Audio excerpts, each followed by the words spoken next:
दोस्तों, अगर आप अपने आलस्य से परेशान हैं, आपका किसी भी काम में मन नहीं लगता है, आप अपने काम को कल पर टालते रहते हैं, तो अब आपको अपने आलस्य को लेकर परेशान होने की ज़रूरत नहीं है। दोस्तों, आज हम आपके लिए जो कहानी लेकर आए हैं, इस कहानी के माध्यम से आप अपने आलस्य से बहुत जल्द छुटकारा पा सकते हैं। इसलिए इस कहानी को आराम से और शांति से सुने। यह कहानी आपके लिए बहुत फायदेमंद होगी। तो चलिए कहानी शुरू करते हैं। एक बार एक आलसी व्यक्ति गौतम बुद्ध से कहा, मुनिवर, मैं बहुत आलसी हूँ, जिसके कारण मैं अपने जीवन में जो करना चाहता हूँ वो कर नहीं पाता, इसलिए मुझे कोई रास्ता बताएं। बुद्ध ने उस आदमी से पूछा, क्या तुम मानते हो कि तुम आलसी हो? उस व्यक्ति ने कहा, हाँ मुनिवर, सिर्फ मैं ही नहीं बल्कि मेरे पूरे गांव के लोग कहते हैं कि मैं आलसी हूँ। बुद्ध उस व्यक्ति से कहते हैं कि क्या आपके पास कोई सबूत है कि आप आलसी हैं? वह व्यक्ति हाँ में उत्तर दिया और वह व्यक्ति कहता है, मुनिवर, मैं जानता हूँ कि व्यायाम मेरे स्वास्थ्य के लिए अच्छा है, लेकिन मैं व्यायाम भी नहीं कर पाता क्योंकि मेरा आलस्य मुझे सुबह जल्दी उठने नहीं देता। बुद्ध ने कहा, लेकिन क्या तुम्हें पता है आलस्य क्या है? उस व्यक्ति ने कहा, मुझे नहीं पता कि आलस्य क्या है, लेकिन जो भी है वो बहुत बुरा है। बुद्ध ने कहा, सबसे पहले तुम्हें यह समझ लेना चाहिए कि जो भी चीज़ प्रकृति रूप में है उसका कुछ न कुछ उपयोग होता है, वह बुरा या अच्छा नहीं होता। आलस्य एक भावना है, यह एक विचार है जो हम अनजाने में खुद से पैदा करते हैं। आदमी ने पूछा, लेकिन यह कैसे है मुनिवर? तो बुद्ध ने कहा कि आलस्य पैदा होता है, इसके दो कारण हैं, पहला शारीरिक और दूसरा मानसिक। जब हम अपने शरीर में किसी भोजन को देते हैं जिसके अंदर जीवन शक्ति नहीं होती, हमारे शरीर में आलस्य पैदा होता है, क्योंकि यह शरीर ऊर्जा से चलता है और जैसा हम इसे देते हैं यह वैसा ही विचार करता है, यह वैसा ही व्यवहार करता है। हमारे शरीर के अंदर आलस्य का एक और कारण गलत तरीके से बैठना, गलत तरीके से सोना और गलत तरीके से चलना। हम कभी भी इस बात पर ध्यान नहीं देते कि हमारा बैठना, लेटना और सोने की स्थिति सही है या नहीं। अगर हम बौद्ध भिक्षुओं को देखें तो पाएंगे कि वे जब बैठते हैं उनकी रीढ़ की हड्डी बिल्कुल सीधी होती है। जब वे सोते हैं तो उनके शरीर के किसी भी हिस्से पर कोई दबाव नहीं पड़ता और जब वो चलते हैं तो उनके दोनों कदमों के बीच एक लय होती है। शारीरिक स्तर पर आलस्य का तीसरा कारण सुबह जल्दी न उठ पाना है। यह सुनकर व्यक्ति कहता है, हाँ मुनिवर, मैं सुबह जल्दी उठ नहीं पाता। यह सुनकर बुद्ध मुस्कुरा देते हैं और कहते हैं कि आप सुबह जल्दी उठ सकते हैं जब आप रात को सोने का सही समय निर्धारण करते हैं। तो हर व्यक्ति को अनुशासन का पालन करना पड़ता है, क्योंकि अनुशासन हमारे जीवन में संतुलन लाता है। ज़्यादातर लोग अनुशासन को बुरा मानते हैं क्योंकि उन्हें अनुशासन का एहसास उन्हें बांधता है, जबकि सच तो यह है कि अनुशासन हमें बांधता नहीं बल्कि मुक्त करता है। तब व्यक्ति बुद्ध से पूछता है, लेकिन हमें इसकी शुरुआत कहाँ से करनी चाहिए? जैसे ठीक से खाना, बैठना या लेटना, सुबह सुबह टहलना इत्यादि। बुद्ध कहते हैं कि आप इस समय जो भी कर रहे हैं उसे अभी से शुरू करें, इसे ध्यान से करें।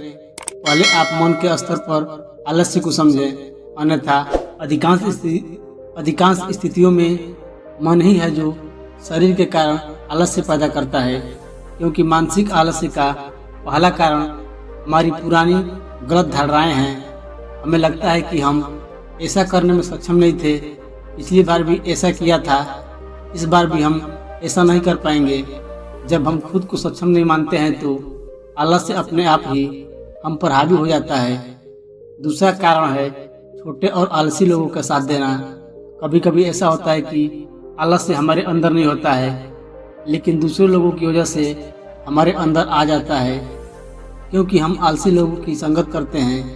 तब वो व्यक्ति बोलता है, हाँ मुनिवर, यह बिल्कुल सत्य है, मैंने भी यह अनुभव किया है।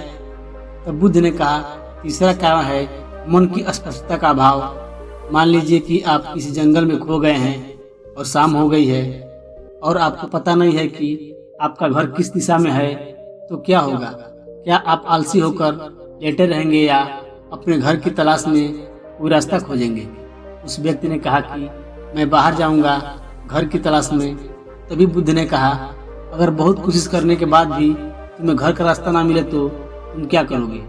उस व्यक्ति ने कहा, मैं अभी भी इसे ढूंढता रहूंगा, क्योंकि मेरे पास कोई दूसरा विकल्प नहीं होगा। अगर किसी के पास एक ही विकल्प है तो उसका दिमाग बिल्कुल खाली होगा।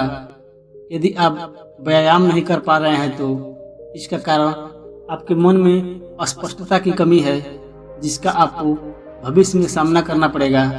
उन रोगों से होने वाली बीमारियां आपको दिखाई नहीं देती। आप उन बीमारियों से होने वाले दर्द को महसूस नहीं कर सकते। आगे गौतम बुद्ध ने कहा कि आलस्य का चौथा कारण यह है कि कोई भी काम करने में मन नहीं लगता। मान लीजिए आप सड़क पर कहीं जा रहे हैं और काफ़ी दूर चलने के बाद आप थक जाते हैं और चलने का मन नहीं करता। ऐसा तब हो रहा है जब आप किसी शेर को अपने पीछे भागते हुए देखते हैं। तो क्या ऐसी स्थिति में भी आप अपने आलस्य के कारण वहीं रुकेंगे? नहीं ना।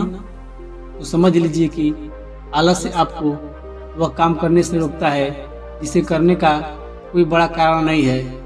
तब उस व्यक्ति ने बुद्ध से कहा, धन्यवाद मुनिवर, अब मुझे आलस्य का पूरा खेल समझ में आ गया है।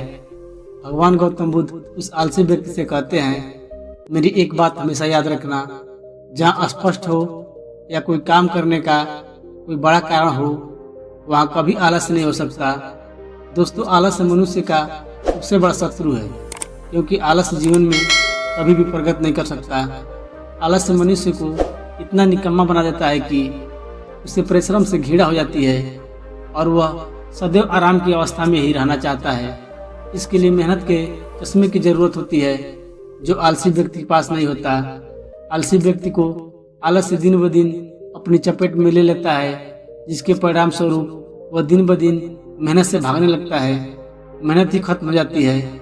इसलिए आलस्य को मनुष्य का शत्रु कहा गया है। मेहनत ही सिर्फ दोस्त हो सकता है, इसके अलावा इसे खत्म करने का कोई रास्ता नहीं है। मेहनत से दोस्ती करने के बाद यह दुश्मन अपने आप खत्म हो जाता है। मेहनत ही सफलता की कुंजी है। इस बात को केवल एक मेहनती व्यक्ति ही समझ सकता है, क्योंकि वह कड़ी मेहनत के महत्व को अच्छी तरह से जानता है।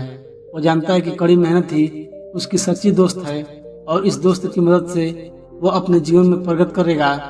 वह उस काम को छोड़ने के बजाय दोबारा और अधिक मेहनत से प्रयास करता है और तब तक कोशिश करता रहता है जब तक वह उस काम को करने में सफल नहीं हो जाता।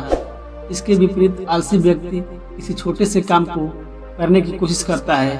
उस इंसान को दूसरे लोगों की भी जरूरत होती है, क्योंकि वह आलस्य के जाल में इस तरह फंस चुका है कि उसे बस आराम की जरूरत है। यानी वह अपने कंफर्ट जोन से बाहर नहीं आना चाहेगा, रुकावट नहीं चाहता और अपनी पूरी जिंदगी ऐसे ही गुजारना चाहता है। दोस्तों, आलसी व्यक्ति कभी भी न तो मेहनत का महत्व समझ पाता है और न ही समय का महत्व। इसके कारण वह अपना पूरा जीवन बर्बाद कर देता है और अंत में उसके पास पछताने के अलावा कुछ नहीं बचता है। जबकि एक मेहनती व्यक्ति समय का महत्व समझ लेता है और दिन पर दिन कड़ी मेहनत करके अपने लक्ष्य को प्राप्त करने का प्रयास करता है।